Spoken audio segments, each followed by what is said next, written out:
একটা জায়গা আমি মনে করি যে জায়গাটা আসলে আমরা কেউই মনে হয় মানে সেরকমভাবে গুরুত্ব দেই নাই, সেটা হলো আমাদের দেশে একজন ভালো মানুষ লাগবে, সব ঠিক হয়ে যাবে। আমরা পলিটিক্স করি, আমরা জানি আপনারা যে যত সেমিনার করেন কোনো লাভ হবে না যদি রাজনীতিবিদ ভালো না হয়। আপনাদের এই যত রিপোর্ট, এই যত আক্ষেপ, এই যত কিছু সব এখানেই থাকবে। স্যান্ডউইচ খাবো, কফি খাবো, কিচ্ছু হবে না। If we do not feel that we want change, if we do not feel that our power should be limited, nothing will happen. এবং গত 50 বছর তাই হয়েছে। আপনি আমাদের কনস্টিটিউশন বিশ্বের যে কাউকে দেন, দারুণ কনস্টিটিউশন, কিন্তু কোনো লাভ মানে নাথিং ইজ উইদাউট ফ্লস, প্রত্যেকটা দেশেই থাকতে পারে। কিন্তু আপনি যাই করেন, আমি মনে করি ভালো রাজনীতিবিদ আনার জন্য আপনারা সেমিনার করেন।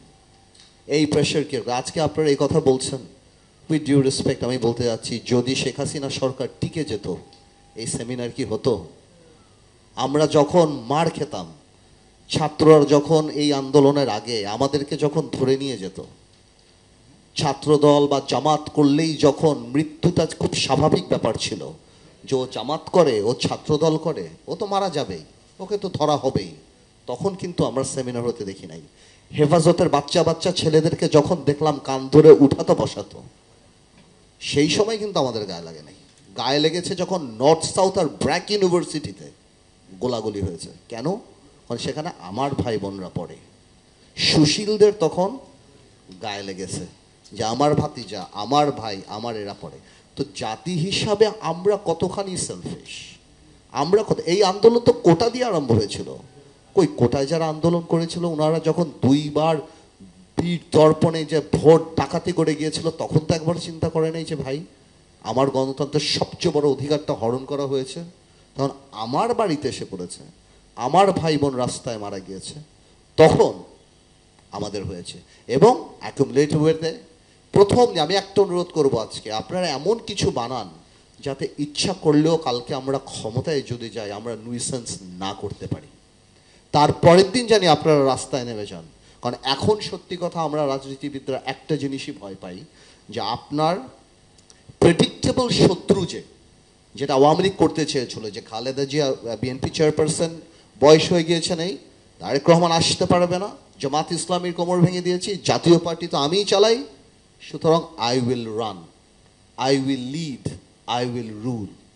কোনো দৃশ্যমান শত্রু আমার অপোনেন্ট বাংলাদেশে নেই। কিন্তু এই আল্লাহর তরফ থেকে যে অদৃশ্য যে একটা জিনিস চলে এসেছে, যার কারণে 15 দিনও টিকতে পারেন এই আওয়ামী সরকার, তো আমরা এখন জানি সেই জিনিসটাকে ভয় পাই, যে আমাদের অপোনেন্ট নাই, তার মানে এই না যে we can get away with any nonsense we do. ওই জিনিসটার জন্য আপনারা দাঁড় করান যে আমাদেরকে আপনারা আর স্বৈরাচার হতে দিয়েন না। এটা আমি জনগণকে বলবো। এই জনগণ 50 বছরই তো রাজনীতিবিদে দেখেছে, কোন নুইসেন্স করতে দেখে নাই। 50 বছর পর কেন এই এক ভদ্রলোক আমার ভাই আজাদ ভাই চলে গেলেন, ভাগ্যিস চলে গিয়েছে, কারণ অনেক কথা আমার এখন বলা উচিত না, যদি ইজ নট হেয়ার, বাট আমার কথা হলো কেন এই রক্ষী বাহিনীর গল্প আজকে মনে পড়লো, আগে মনে পড়ে নাই? এই রক্ষী বাহিনীর পরেও কি 2008 সালে আওয়ামী লীগ নির্বাচিত হয় নাই? আওয়ামী লীগ এমপি বানায় নাই? এই ইয়াবাবদি বিচ্ছু শামসুদের কি এসপিরা স্যালুট দেয় নাই জানার পরও? এগুলি বাস্তব। তো আপনার যখন নৈতিক অবক্ষয় হবে, সব দিক থেকে হবে, আপনার প্রত্যেকটা সেক্টর খারাপ, আপনি কোথায় পাবেন? আপনি কোথায় পাবেন ভালো রাজনীতিবিদ? কে রাজনীতি করবে? গত 20 বছরে কারা রাজনীতি করেছে? আমার ভাই ফুয়াদ স্কটিশ পার্লামেন্টের কথা বললো, ভাই ইউকে পার্লামেন্টের কথা বললো, লন্ডনে পলিটিক্স করে, Oxford, Cambridge, UCL, Harvard, MIT, এসব জায়গা থেকে আমেরিকা লন্ডনে পলিটিক্স করে। বাংলাদেশে করে কোথা থেকে? কারা আসি? কোথা থেকে আসি আমরা?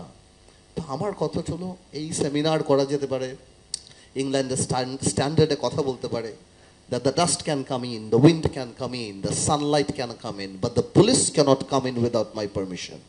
আর বাংলাদেশে আমরা বলি that the dust cannot come in, sunlight cannot come in, but the police can come in my house. তো আমার কথা হলো সেটাই, let's go back to the basic. মাথা যদি ঠিক না থাকে কিছুই ঠিক থাকবে না।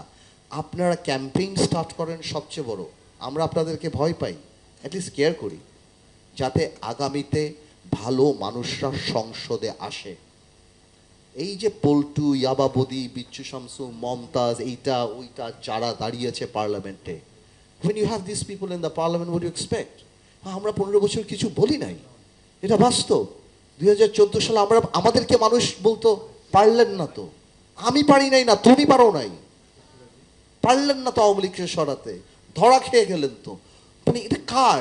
আমি যে বলছি কোথায়, আমার মাকে তো আপনি সেভ করতে পারলেন না, আমার মা তো, দেশটা কি আমাদের না আপনাদের না?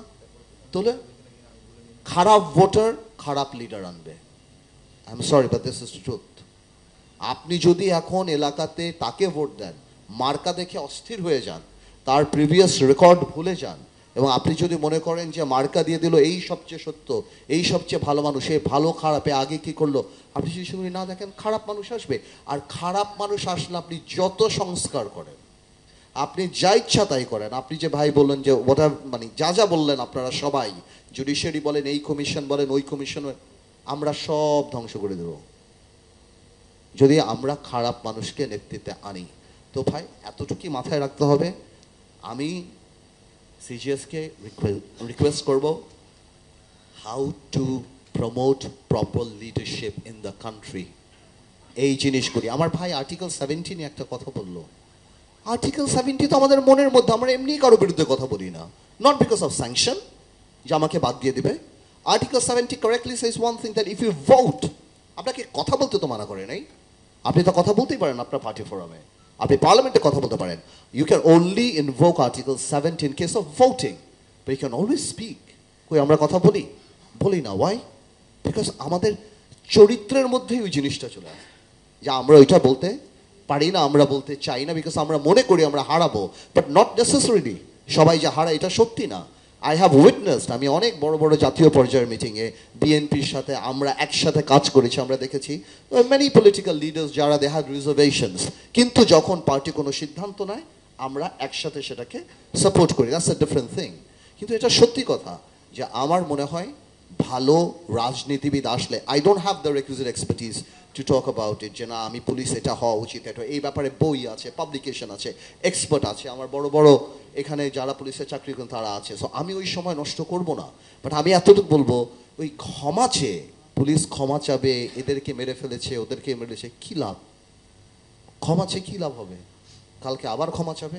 গত 15 বছরে কত র্যাব হত্যা করেছে, কত সাধারণ মানুষকে হত্যা করেছে, আমরা এই ব্যাপারে কথা বলিনি। তো আমার কথা হলো, একটা সময় এখন আসছে আমরা আবেগটাকে বাদ দিয়ে বিবেকে আসি, এবং আমাদের সবার এই ক্যাম্পেইনটা করা উচিত, ইনক্লুডিং আস, যাতে করে ভালো মানুষরা রাজনীতিতে আসে, ভালো মানুষরা পলিটিক্সে আসে, ভালো মানুষের নেতৃত্বে আসে, দেশ পরিচালনায় ভালো মানুষ থাকবে। বিকজ ভালো বাবুর্চি থাকলেই ভালো খাওয়া পাবেন, ভালো ইঞ্জিনিয়ার থাকলেই ভালো বাড়ি পাবেন, ভালো ডাক্তার থাকলেই আল্লাহ ছেলে মানুষ সুস্থ হবে।